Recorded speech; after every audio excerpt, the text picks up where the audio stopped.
Okay, इसको बंद करो।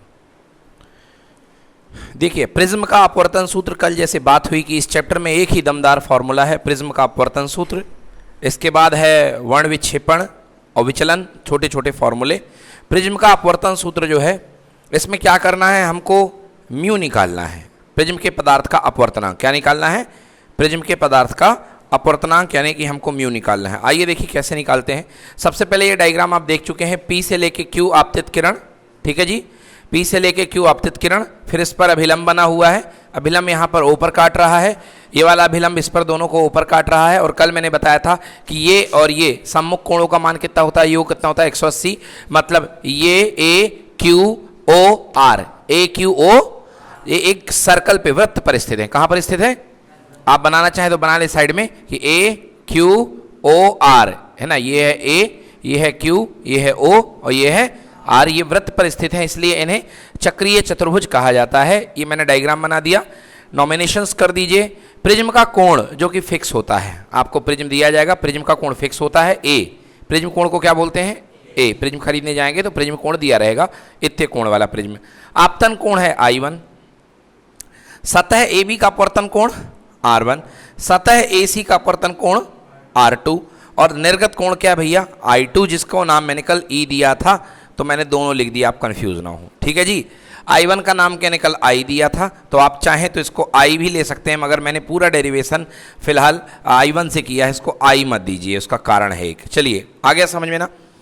आइए विचलन कोण देखिए, विचलन कोण है STU, ये है S, ये T और ये क्या है U, तो ये जो कोण कहलाएगा ये क्या कहलाएगा, विचलन कोण। कल इसके बारे में गंभीर बात की थी हम लोगों ने, STU। अब आप जानते हैं बहिर्गत कोण प्रमेय, क्या थी बहिर्गत कोण प्रमेय, एक्सटीरियर एंगल थ्योरम, कि किसी त्रिभुज के बहिर्गत कोण का मान इसके सुदूर अंतः कोणों के योग के बराबर होता है।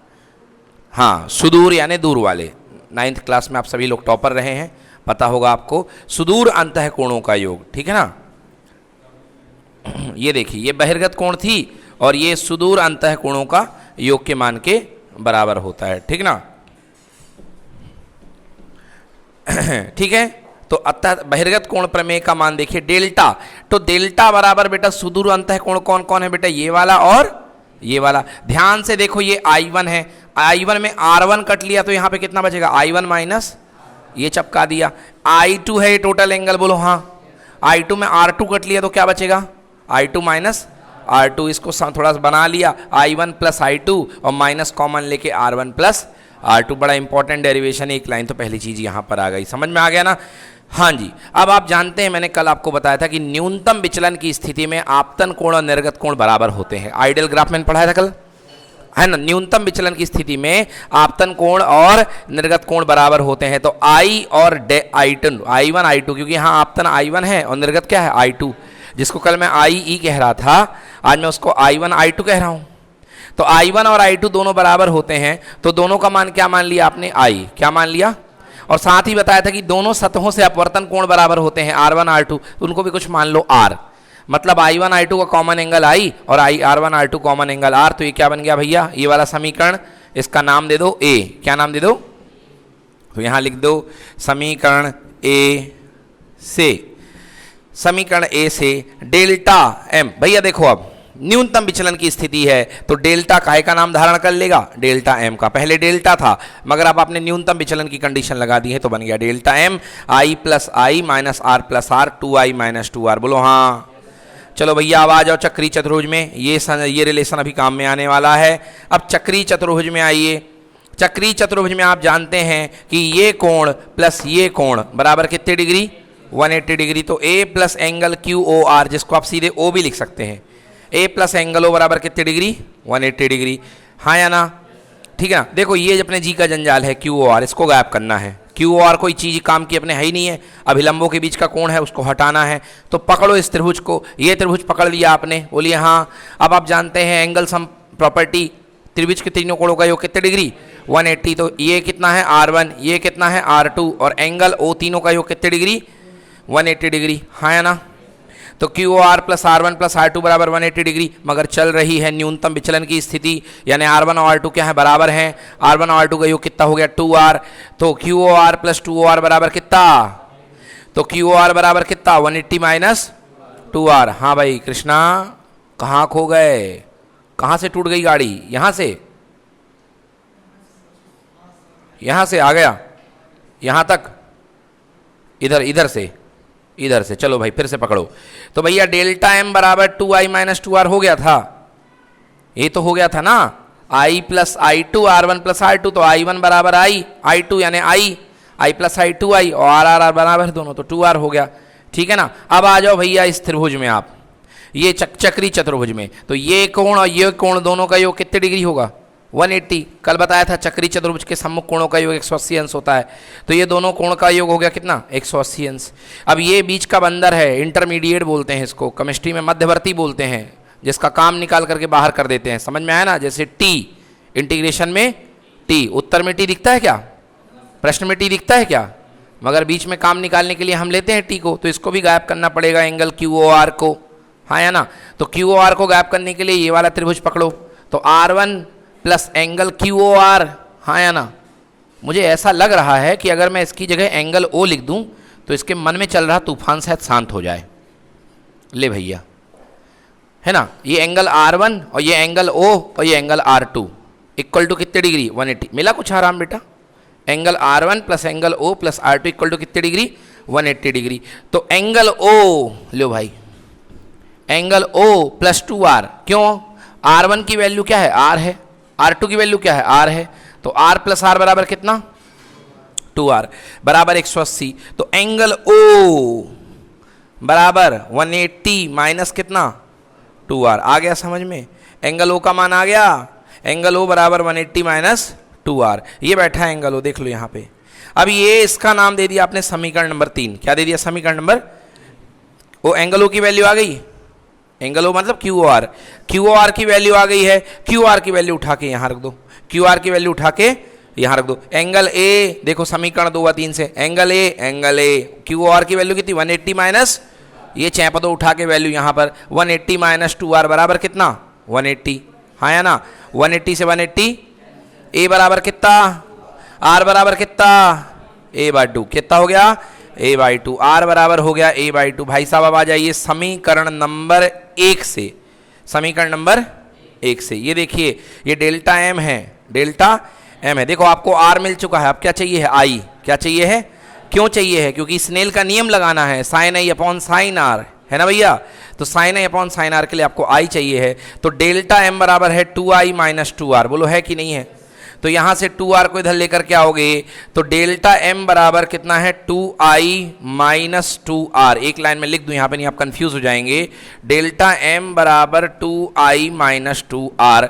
और ध्यान से देखो 2R की वैल्यू किसके बराबर है, a के बराबर है कि नहीं है? तो डेल्टा एम बराबर 2i माइनस कितना a, तो a को इधर लेके जाओ तो 2i equal to delta M plus a, i बराबर delta M plus a upon 2। Snell का नियम कहता है म्यू बराबर साइन आई अपॉन साइन आर, तो म्यू बराबर sine I delta M plus a/2 upon sine a/2 आ गया। ये है प्रिज्म के पदार्थ का अपवर्तनांक का व्यंजक, नोट कर लीजिए। अब इसमें एक कंडीशन और आती है पतले प्रिज्म के लिए। कौन से प्रिज्म के लिए? अगर प्रिज्म पतला हो, प्रिज्म छोटा हो, तो ये सारे कोण बहुत बड़े बड़े हो जाएंगे कि छोटे हो जाएंगे? छोटे हो जाएंगे। तो पतले प्रिज्म के लिए व्यंजक मैं यहां पर कर देता हूं, ध्यान से देखिएगा। आप जानते हैं कि पतले कोण के लिए, कम कोण के लिए साइन थीटा इक्विवेलेंट काय के होता है थीटा के। तो यहां पर अपने पास पतले कोण के लिए जो होगा म्यू बराबर, आप लिखेंगे थोड़ा सा जगह कम है फिर भी मैं लिख देता हूं ऐसे कि sine delta M plus a/2 का साइन हट जाएगा और ये केवल क्या बचेगा delta M plus a upon, ठीक है जी। और साइन a/2 का m बदल जाएगा a/2 बराबर a/2। तो भैया म्यू बराबर कौन सा, म्यू बराबर साइन a प्लस डेल्टा, मतलब उससे सॉल्व करेंगे तो सीधे आएगा delta M plus a/2 whole by 2 है बेटा, है ना, अपॉन में कितना a/2, 2 से 2 कैंसिल। देखना भाई चमत्कार, म्यू बराबर delta M plus a upon कितना हो गया a, ये इसके अपॉन में आएगा, इसका इससे गुणा कर दो क्या कर दो इसका इससे गुणा, म्यू ए बराबर डेल्टा एम प्लस कितना ए, म्यू ए माइनस ए बराबर कितना डेल्टा एम। ठीक है, तो भैया कॉमन ले लो, ये क्या ले लो कॉमन, ए बराबर म्यू माइनस 1 इंटू कितना डेल्टा एम। समझ में आया कि नहीं आया? तो ये आ चुका है इसका विचलन सूत्र पहले कोण के इसके लिए, जो कल मैंने लिखाया था आपको। मैंने कहा था मैं प्रूफ करके ला दूंगा। आप जब मैंने कहा था कि सिद्ध करो विचलन किन किन बातों पर निर्भर करता है, तो वहां मैंने एक फॉर्मूला लिखाया था आपको कि डेल्टा एम बराबर म्यू माइनस 1 इंटू कितना ए। याद आया? ये वही सूत्र है। मैंने कहा था प्रिज्म के पदार्थ के अपवर्तनांक पे निर्भर करेगा और पदार्थ का अपवर्तनांक कलर पे निर्भर करेगा। याद आया? प्रिज्म के कोण पर निर्भर करेगा, है ना, पदार्थ की प्रकृति पर निर्भर करेगा। अब आप, हाँ यस, तो देखिए यहाँ पे अब आप कहेंगे कि सर वो वाला कंसेप्ट बताइए मैथमेटिकली कि सर कौन सी किरण ज़्यादा मुड़ेगी, कौन सी किरण कम मुड़ेगी। इस पर बात हो रही थी ना कि मैथमेटिकली इस चीज़ को कैसे साबित करें। ये बताओ, लाल रंग में और बैगनी रंग में काहे का अपवर्तनांक ज़्यादा होता है, लाल का या बैगनी का? बैगनी का। लाल रंग का तरंग दैर्घ्य ज़्यादा होता है मगर लाल रंग का अपवर्तनांक कम होता है, और बैगनी रंग का तरंग दैर्घ्य कम, और जिसका तरंग दैर्घ्य कम उसका अपवर्तनांक सबसे ज़्यादा। तो यहीं पर ये बात कर ली जाए कि भैया आप खुद कह रहे हैं कि बैगनी कलर का अपवर्तनांक जो होता है वो लाल कलर के अपवर्तनांक से क्या होता है। तो भैया मान के चलो, मतलब बैगनी कलर के लिए म्यू ज़्यादा है। अब अगर म्यू ज़्यादा होगा बैगनी कलर का, तो म्यू माइनस 1 भी ज़्यादा होगा कि कम होगा? ज़्यादा होगा। और अगर म्यू माइनस 1 ज़्यादा होगा तो ए तो कांस्टेंट है, तो गुणन होकर के डेल्टा एम किसके लिए ज़्यादा आएगा, बैगनी के लिए कि लाल के लिए? बैगनी के लिए, क्योंकि बैगनी का अपवर्तनांक ज़्यादा है, हाँ या ना। और ज़्यादा वाली चीज़ में से कोई चीज़ फिक्स चीज़ घटेगी तो ज़्यादा वाली चीज़ ज़्यादा आएगी और कम वाली चीज़ कम आएगी। इसलिए यहाँ पर विचलन कोण बैगनी कलर के लिए ज़्यादा होता है और लाल कलर के लिए कम होता है। तो यदि पूछ लिया जाए कि बताइए कि बैगनी कलर ज़्यादा क्यों भ्रमित होता है, तो इस फॉर्मूले का संदर्भ दे करके आपको लिखना पड़ेगा कि इसमें म्यू का मान देखो निर्भर कर रहा है, और म्यू जो होता है वोयलेट का, म्यू रेड से ज़्यादा होता है, इसलिए डेल्टा वोयलेट का, बोलते वॉयलेट है मगर हिंदी मिला के वोयलेट, क्या बोल दिया, वोयलेट। समझ गए ना? जैसे ठीक है ना, क्लियर हो ना? जैसे होता है वाइट, हम लोग कहते हैं वाइट, ठीक है ना, ऐसे ही उसको बदल दिया, हिंदी मिक्स कर दी। तो वोयलेट कलर का जो अपवर्तनांक होता है ज़्यादा होता है, इसलिए वोयलेट कलर का क्या विचलन कोण ज़्यादा होगा। समझ में आया? चलो अब छाप लो भाई साहब। पहले आपको ये छापना है, फिर आपको ये छापना है, फिर आपको वो वाली बात कहनी है, ठीक है ना। चलिए नोट कर लीजिए।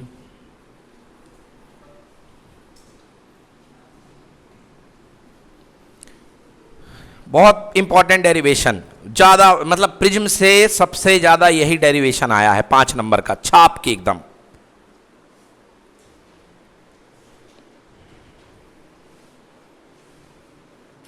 चलिए अगला प्रश्न लिखिए। बहुत बेहतरीन प्रश्न के बाद इसके अब एप्लीकेशन छोटे मोटे लिखिए। विक्षेपण क्षमता नहीं, विक्षेपण क्षमता नहीं, कोणीय वर्ण विक्षेपण को परिभाषित करते हुए, कोणीय वर्ण विक्षेपण को परिभाषित करते हुए इसका व्यंजक प्राप्त कीजिए। कोणीय वर्ण विक्षेपण को परिभाषित करते हुए इसका व्यंजक प्राप्त कीजिए। कोणीय वर्ण विक्षेपण, अभी तक हमने पढ़ा वर्ण विक्षेपण, प्रकाश किरण के 7 रंगों में घटित होने की, विघटित होने की घटना को कहते हैं वर्ण विक्षेपण। बट अब हम पढ़ रहे हैं कोणीय वर्ण विक्षेपण।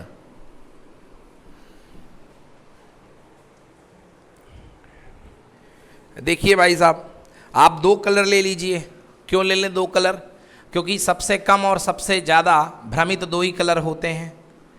एक ले लीजिए आप भाई साहब, यहाँ पे कलर चली, श्वेत प्रकाश में 2 कलर दिखाइए। एक वॉयलेट कलर सबसे ज़्यादा भ्रमित होगा कि नहीं होगा, बताओ? ये वॉयलेट कलर हुआ, सबसे ज़्यादा भ्रमित हुआ। इसका जो विक्षेपण कहला गया डेल्टा वाई, क्या कहला गया?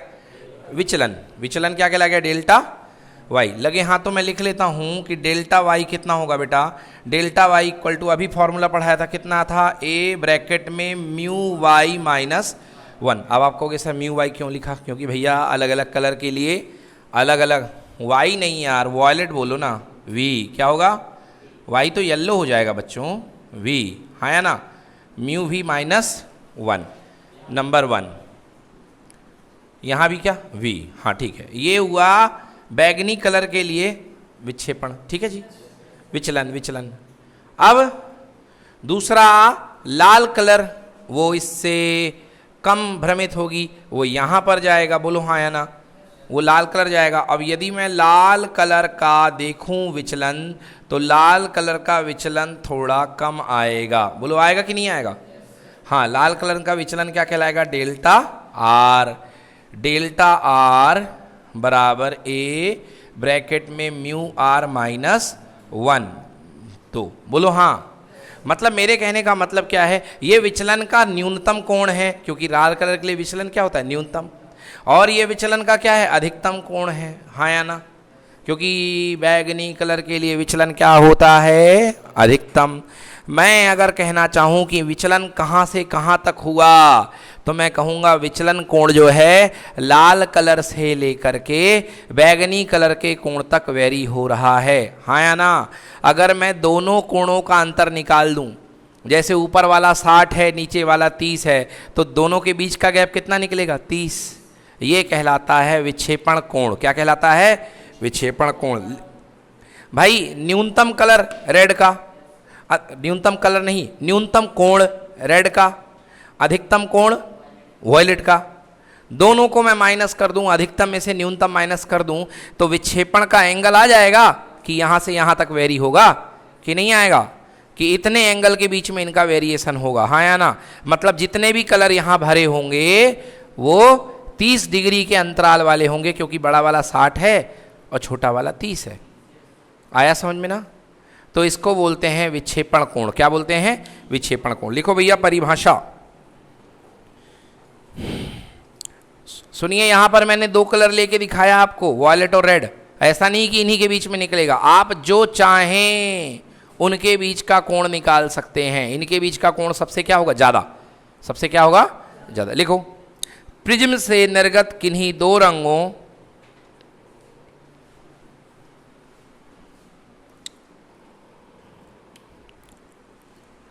निर्गत किन्हीं 2 रंगों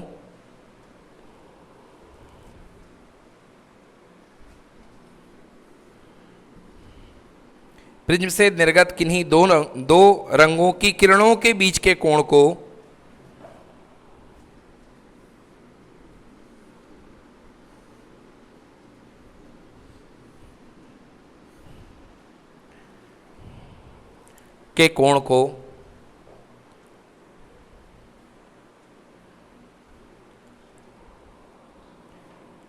कोणीय वर्ण विक्षेपण कहते हैं।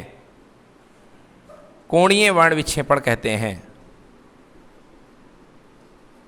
एक डायग्राम ये भी देख लीजिए। वो डायग्राम तो आपने देख लिया वहां, वो मैंने विचलन के पदों में बनाया। किसके पदों में बनाया? किसके पदों में बनाया? विचलन के पदों में, ठीक है ना जी। हाँ, ये देखिए श्वेत प्रकाश आया, श्वेत प्रकाश बट गया, बट करके 7 कलर में जाता, मगर मैंने 2 कलर आपको दिखाए। अब देखिए ध्यान से, इसका जो ओरिजिनल कोण है और इसका ओरिजिनल कोण है, यहाँ देखिए इस लाइन को अगर ये ऐसे जा रही है, इसको अपनी पूर्व दिशा में बढ़ाइए तो इस तरीके से जाएगी नहीं जाएगी? इसको अपने पीछे दिशा में बढ़ाइए तो इस तरीके से जाएगी कि नहीं जाएगी? बताइए। हाँ, यहाँ पर इन दोनों के बीच का कोण यही कहलाता है, इन दोनों के बीच का एक्चुअल कोण ये कहलाता है कोणीय वर्ण विक्षेपण। समझ में आया? सॉरी, इसको थीटा से व्यक्त करते हैं। किससे करते हैं? थीटा से। समझ में आया?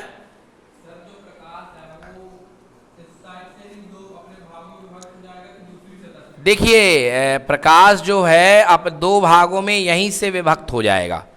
सत्य की कहानी यही है कि प्रकाश जो है यहीं से 2 भागों में विभक्त हो जाएगा। वहां से केवल विरल से सघन जाने पर उसे दूर फेंक देंगे। क्या फेंक देंगे? दूर फेंक देंगे। सघन से विरल जाने पर उसे दूर फेंक देंगे। चलो लिखो, माना कि मतलब दोनों बातें सत्य हैं भाई साहब। ये भी डायग्राम सही है और ये भी डायग्राम सही है। ये एक्चुअल किरण के पथ के रूप में है और ये विचलन के रूप में है। समझ गए ना? ये एक्चुअल किरण के पथ के रूप में है और ये किसके रूप में है? विचलन के रूप में। लिखिए, माना कि बैगनी रंग का विचलन कोण डेल्टा वी है, बैगनी रंग का कोण डेल्टा वी है, और लाल कलर का डेल्टा आर है, और लाल कलर का डेल्टा आर है, delta v, v for violet, ठीक है ना। और लाल कलर का क्या है, डेल्टा आर। तो इन रंगों के बीच का कोणीय विक्षेपण, इन रंगों के बीच का कोणीय विक्षेपण थीटा बराबर delta we minus delta R, कोणीय विक्षेपण पढ़ रहे हैं ना, डेल्टा बराबर थीटा बराबर कोणीय विक्षेपण को किससे शो करते हैं, थीटा से। किससे शो करते हैं, थीटा से। तो बड़ा वाला विचलन माइनस छोटा वाला विचलन, है ना बेटा।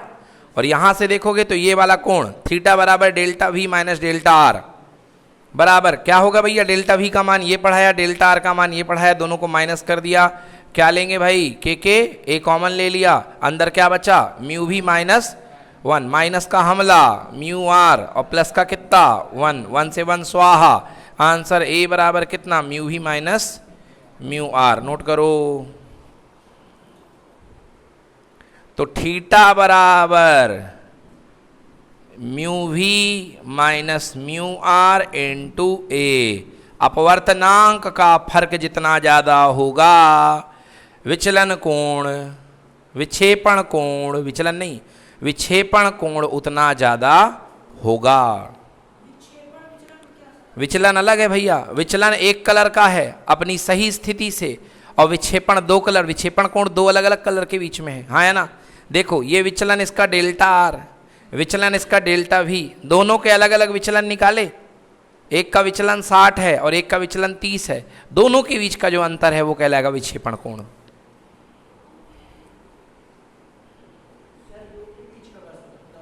देखिए आप कम से कम तो दो ही कलर का निकालोगे ना बेटा, भाई दो कलर के बीच का ही तो निकालोगे। हाँ आप कोई दूसरी कलर ले लो, लेना हो तो, ठीक है जी। चलिए